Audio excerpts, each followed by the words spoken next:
De vuelta en nuestro noticiero central de iNoticias a través de TVNet, que es tu imagen, tu voz, y desde el estudio Miguel Ángel Montalva aquí en Osorno.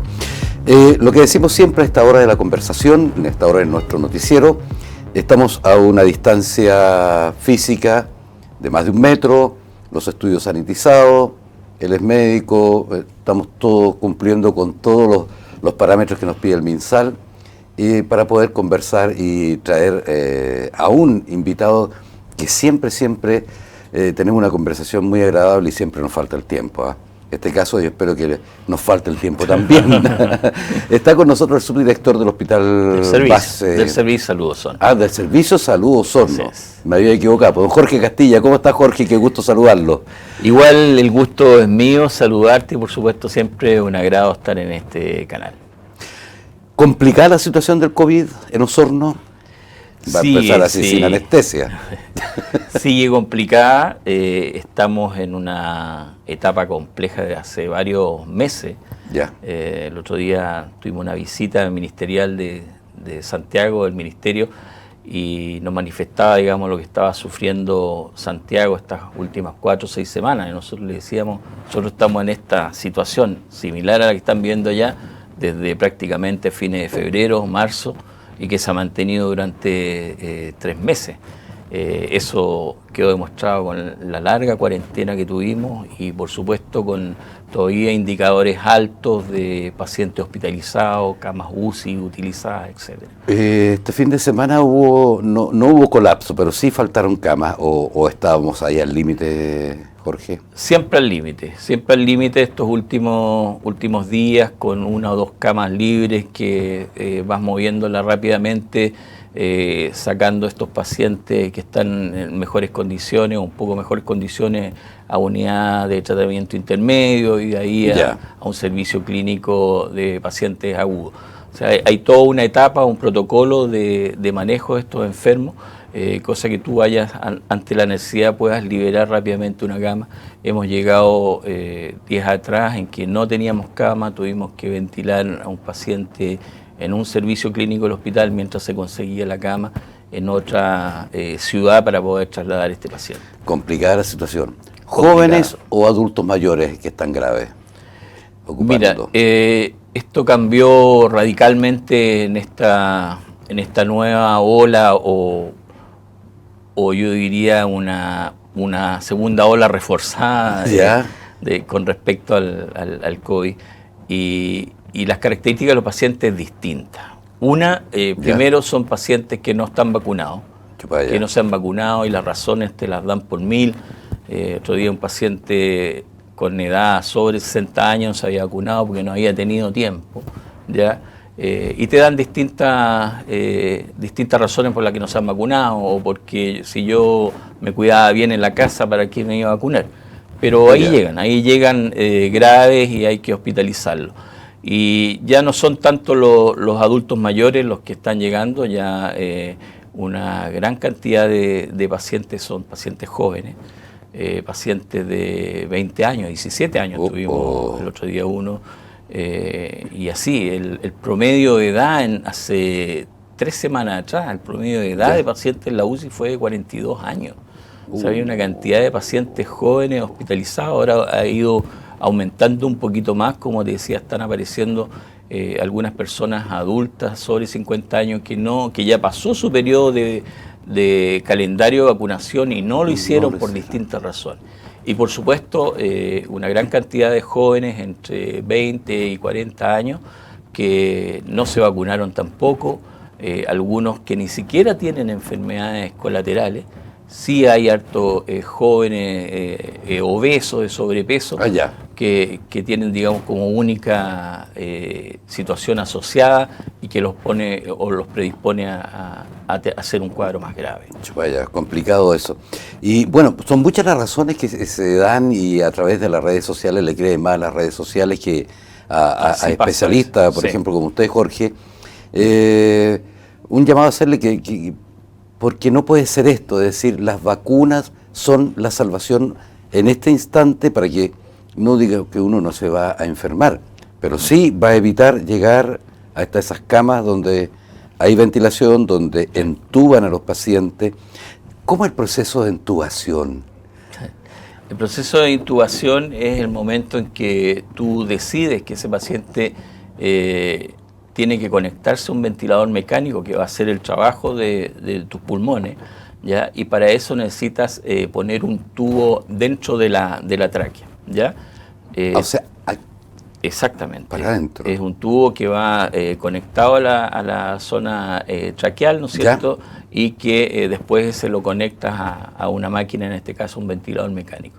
Y para eso tienes que sedar al paciente, tienes que dormirlo, porque es un procedimiento, digamos, complejo, difícil y de riesgo, no tan solo para el paciente, ¿no es cierto?, el que menos riesgo tiene en ese momento de la intubación, sino que también para el operario, el que va a realizar el procedimiento, porque se ha visto que gran parte de las personas que a un principio se empezaron a contagiar, funcionarios médicos que hacían este procedimiento, era, digamos, porque también se esparcían fácilmente los virus al realizar, digamos, esta maniobra. Correcto. Porque algunos jóvenes creen que la intubación es colocarse la mascarilla, que lo colocan oxígeno aquí. No. Bueno, hay distintas maneras de cómo se va manejando de acuerdo en la etapa o en el momento en que esté la complejidad del enfermo. Tú partes primero con oxígeno, que habitualmente es a nivel naricera. Si aumentan los requerimientos, pones una mascarilla, ¿no es cierto?, que todo esto es externo. Y posteriormente viene, digamos, una cánula que es a nivel nasal, que es la que te da un gran flujo a nivel de pulmonar, y después viene, digamos, la intubación para un ventilador mecánico. Y este bicharraco precisamente lleva a muchos a que sean entubados. Exactamente. Los que están en la UCI son pacientes que están intubados y que están en ventilador mecánico. El día de ayer nosotros tenemos 31 camas en el hospital 31. Base. Hay que recordar que esto ha sido en base a un tremendo esfuerzo que se ha hecho como hospital, como servicio, como funcionarios, de 8 camas que tenía el hospital en marzo o febrero del año 2020, ¿no es cierto?, hace un año y medio atrás, poder haber llegado a esta cantidad. Porque no solamente es la cama y su ventilador mecánico, es un montón de otras personas que tienen que estar ahí apoyando, médicos, enfermeras, kinesiólogos, auxiliares, otros profesionales, fonoaudiólogos, etcétera. O sea, hay mucha gente que está detrás de una cama de estas características. Como te decía, llegamos a tener al día de hoy 31 camas. Estamos haciendo todos los esfuerzos para de aquí al fin de semana llegar a 35 camas, ¿ya? Que tienes que considerar, y lo que te planteaba a un principio, cuando decíamos que Santiago estaba, ¿no es cierto?, hace 6 semanas, una situación compleja, nosotros ya llevamos esta situación compleja muchos meses. Y eso genera un agotamiento, por supuesto, a gente haciendo dobles turnos, a veces hasta 3 turnos a la semana, y que son turnos que hay que estar ahí en vigilia, ¿no es cierto?, viendo la evolución de estos enfermos, que pueden complicarse de un minuto a otro. Es decir, estamos haciendo motivación inversa aquí, por si acaso, en el sentido en que mostrarle lo bueno o lo malo que es no vacunarse. Por supuesto. El 85% de los pacientes que están o han llegado a la UCI, a un ventilador mecánico por el COVID, son estadísticas de las últimas semanas, no están vacunados. ¿Ya? Entonces eso dice bastante. La vacuna, ¿qué hace? La vacuna te da la posibilidad de que tú no te enfermes, aunque te ponga, ¿no es cierto? Es un porcentaje importante, 50, un poco más por ciento. Y la segunda característica que tienes es que si te enfermas, ¿no es cierto? Si estás dentro de ese porcentaje que con vacuna te vas a enfermar igual, te vas a contagiar igual, tienes un porcentaje importante de posibilidad de que no caigas a un ventilador mecánico, que es la última etapa de manejo de estas enfermedades. La vacunación ha sido exitosa, es decir, en cuanto a la propuesta que está y lo que está sobre la mesa es buenísimo.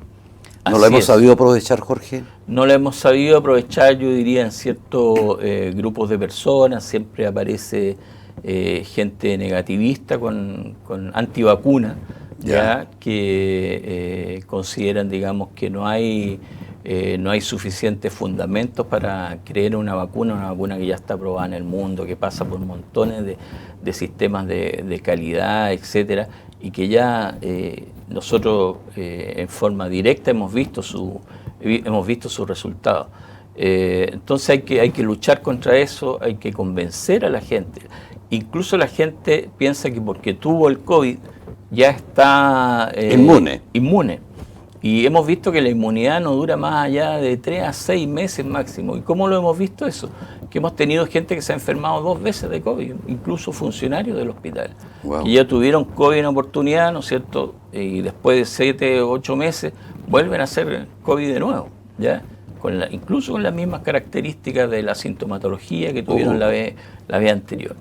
En ese sentido, le digo, te asegura la vacuna que es mucho más segura que haber tenido incluso la enfermedad. Y por eso no hay contraindicación para que si tú tuviste o en algún momento estuviste infectado con el COVID, tienes que vacunarte igualmente. Sí o sí. Sí o sí. De la misma manera, que aunque estés vacunado, tienes que seguir protegiéndote por supuesto, con todas las medidas que hemos repetido hasta el cansancio. Bueno, las vacunas siempre han sido la salvación de la humanidad. Así es. Historia. Claro. El sarampión, la poliomielitis, exactamente, la influenza. La influenza. A ver, ¿cómo? Porque en este instante se nos están juntando las vacunas del COVID-19, bueno, porque apareció esta pandemia. Pero en pedidos regulares también está la latente la enfermedad, o no enfermedad, sino el virus de la influenza. Sí. ¿Cómo va ese proceso de vacunación acá en Osorno, Jorge? Pues nosotros llevamos hartos años vacunándonos contra la influenza porque era conocido y demostrado que la gente igual se muere de influenza. Y la gente que se muere de influenza son los extremos principalmente de la vida, los adultos mayores y los niños pequeños. El año pasado, y es lo que estamos viendo este año, disminuyó la cantidad de personas que se infectaron por influenza. Pensamos que es por 2 razones específicamente, o 3 razones. Una, por el hecho de que con todo este miedo del COVID la gente se vacunó rápidamente el año pasado contra la influenza, pensando que podía tener algún efecto protector. ¿Ya? Lo otro, que los niños nos mandaron para la casa, que ellos son buenos para diseminar, ¿no es cierto?, los virus de la influenza. Y lo tercero, todas estas medidas de protección, por la mascarilla, el lavado de manos, el distanciamiento, etcétera. Todo eso hizo que prácticamente todos los virus que estábamos acostumbrados a que nos visitaran año a año, no los vimos. ¿Ya? Este año, por supuesto que también está con mucha fuerza la vacunación contra la influenza. Nosotros nos venimos preparando desde febrero ya. Nuestra campaña tiene 2 aspectos. Una es de, ¿no es cierto?, de estar preparado para la situación que se viene, y la segunda ya enfrentarla propiamente tal. Y la preparación consiste en empezar a programar a la gente que se va a vacunar, a preparar a los equipos de salud. Por suerte las condiciones de manejo son similares que las del COVID, ¿no es cierto? Y después ya en el momento propiamente tal en que estamos actualmente, todo lo que es el refuerzo de los servicios de urgencia, de cama, equipamiento, recursos humanos, kinesiólogos, más médicos, etcétera, que digamos viene a complementar esta campaña. Hoy día la campaña va en un 65% de promedio vacunado y tenemos que llegar a un 85%. ¿Ya? ¿Y hasta cuándo estamos con la vacuna? Pretendemos llegar eso, ojalá dentro de aquí a 30 días podamos lograr esos porcentajes que se nos piden, que seamos capaces de cumplir. ¿Quiénes se vacunan acá? Se vacunan los mayores de 65 años, entre 18 años a 65 años con enfermedades asociadas. Correcto. Ya los recién nacidos de 3 meses a 5 años. los estudiantes de 5 años, 10 años, las embarazadas desde el tercer semestre hacia adelante. Todos esos tienen que vacunarse. Todo eso están dentro del programa y por supuesto todos los equipos de salud, independiente de la edad, de qué sé yo, de si hay o no hay enfermedad, son los que se vacunan obligatoriamente, debería ser, ¿no es cierto? Pero son en quienes se concentra principalmente la disponibilidad de esta vacuna. Correcto. Por ejemplo, en estos tiempos no ha habido a lo mejor atención pediátrica, pero en los servicios de salud, porque sabemos que estamos combatiendo, no será mucha gente, estamos combatiendo el COVID, pero nosotros hacemos desde nuestra tribuna, hacemos el combate igual. Los médicos, por ejemplo, cuando dan una consulta particular y se encuentra, por ejemplo, con alguna embarazada, con algún niño que está estudiando, le dice, tiene que vacunarse y él puede proveerle la vacuna o... No, hay lugares que están destinados a la vacuna. Esto está a cargo, la distribución de la vacuna está a cargo de la Seremía. Ya. Y la atención primaria es la encargada de vacunar. ¿ya? Entonces la atención primaria tiene sus lugares, así como tiene para vacunar por COVID, también tiene lugares establecidos para vacunar, digamos, contra la influenza. Sí. Ya, y eso habitualmente todos los días está saliendo en prensa, los lugares que se vacunan, los horarios que se vacunan, salen también a sectores a vacunar, ¿no es cierto? O lugares específicos a vacunar. Correcto. Cambiando el tema radicalmente, ya nos queda un poco segundo. En Santiago vimos que una clínica privada paró su servicio de urgencia porque ya estaba colapsado. ¿Eso no ha pasado acá? No, acá no, y no va a pasar tampoco. Aquí nosotros estamos preparados para enfrentar una situación independiente de la complejidad que exista. Tenemos equipos que están cansados, existe motivación y siempre va a haber cómo salir, digamos, de una situación de ese tipo. Eso uno tiene que transmitir tranquilidad a la gente, pero de la misma manera, para que eso no suceda, tiene que ir de la mano, que esto es responsabilidad de todos. Yo tengo mi responsabilidad digamos, como funcionario público y por el cargo que me compete, de que las cosas funcionen y pueda recibir atención la gente. Pero la gente tiene también su responsabilidad de no tener que llegar ahí. Y eso ya lo sabemos. O sea, tienes que cuidarte, tienes que evitar el desplazarte de un lugar a otro, tu uso de mascarilla, evitar el confinamiento en grupo, en celebrar fiestas, etcétera, etcétera. Y esa responsabilidad hay que asumirla como ciudadanos, como sorninos, para proteger a tu familia, proteger a tu entorno y a toda tu comuna. Qué bueno. Don Jorge Castilla, muchas gracias, Jorge, por estar acá. El llamado fue claro a cuidarse, el llamado fue claro.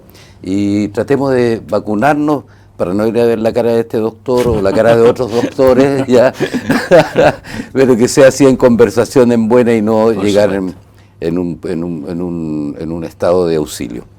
Gracias, Jorge, por estar con nosotros. Muchas gracias, porque de esta manera llegamos a la comunidad educando y contando lo que está sucediendo aquí en la comunidad. Y sobre todo aquí en Osorno. Así es. No se separe de nosotros, nosotros vamos y volvemos con más noticias aquí en iNoticias en TVNet. No se vaya.